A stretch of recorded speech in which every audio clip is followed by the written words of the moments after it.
Imagine waking up one morning to find that an AI system has made a life-changing decision for you without your knowledge, without your consent. Maybe it denied you a loan, determined your job prospects, or even influenced your medical treatment. Now, take that one step further. What if an AI controlled legal judgments, warfare, or governance? Who holds it accountable? Artificial intelligence is advancing at an astonishing rate, reshaping industries, automating tasks, and revolutionizing how we interact with technology. But with great power comes great responsibility. And as AI grows more sophisticated, it forces us to ask difficult ethical questions. Where do we draw the line? How do we ensure that AI serves humanity rather than exploits it? This is not just a conversation for tech giants or policymakers, it's a question that affects all of us. Because AI isn't just a tool anymore, it's making decisions that impact real lives. And the choices we make today will determine the kind of future we all live in. The problem of bias in AI. One of the biggest ethical concerns surrounding AI is bias. We like to think of artificial intelligence as neutral, purely logical, and free from human flaws, but that's far from the truth. AI learns from data that is created, curated, and often flawed by human hands. Take facial recognition technology, for example. Studies have shown that many AI-powered facial recognition systems are significantly less accurate when identifying people with darker skin tones. In law enforcement, this has led to wrongful arrests and increased racial profiling. How does this happen? AI models are trained on massive datasets, but if those datasets lack diversity, the AI inherits the biases present in the data. If a hiring algorithm is trained mostly on R from white male applicants, it may systematically favor those candidates while overlooking women or people of color.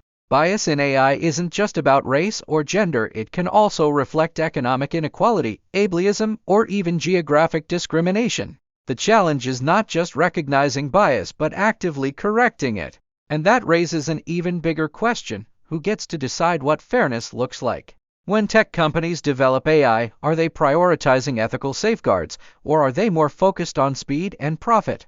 Right now, there's little regulation enforcing fairness in AI systems, meaning these ethical dilemmas are often left to corporations who may not always have the public's best interest in mind.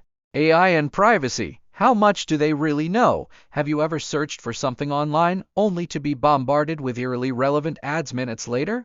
Or had your smart assistant suggest something before you even asked? AI-driven systems track and analyze our behavior constantly, often without us realizing the extent of their reach. Privacy concerns surrounding AI are growing rapidly. Personal data is collected through social media, shopping habits, GPS tracking, and even voice assistants that may be listening more than we think. One of the most controversial areas is predictive policing, where AI analyzes crime data to predict where future crimes may occur. In theory, it sounds like a smart way to deploy police resources efficiently. In reality, it can reinforce systemic discrimination. If an AI system is trained on historically biased crime data, it might disproportionately target certain neighborhoods, leading to over-policing of minority communities.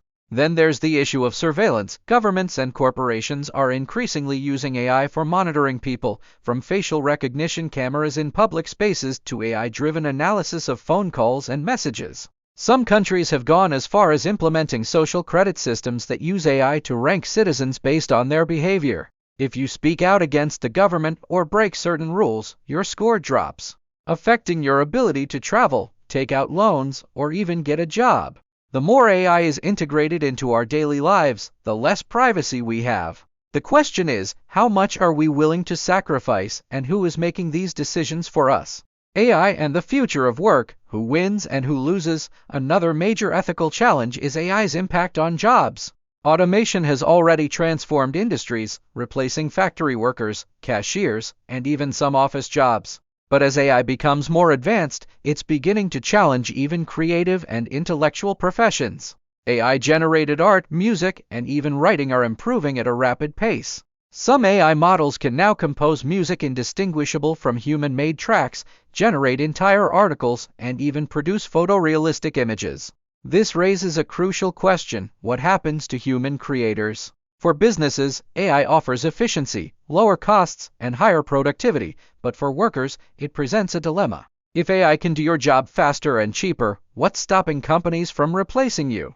And if AI continues to evolve, will we reach a point where entire industries become obsolete? Some argue that AI will create new opportunities, just as the Industrial Revolution did. New jobs will emerge that we can't yet imagine. But history has shown that technological revolutions often benefit those who control the technology, not necessarily the average worker. Should there be regulations limiting AI's role in replacing human jobs? Should companies be required to retrain workers rather than simply laying them off? If we don't establish ethical boundaries now, we may find ourselves in a world where AI controls more than we ever intended. But if we navigate this carefully, AI has the potential to be one of the greatest tools humanity has ever created, a force for good, innovation, and progress. The future of AI is being written right now. The question is, who is holding the pen?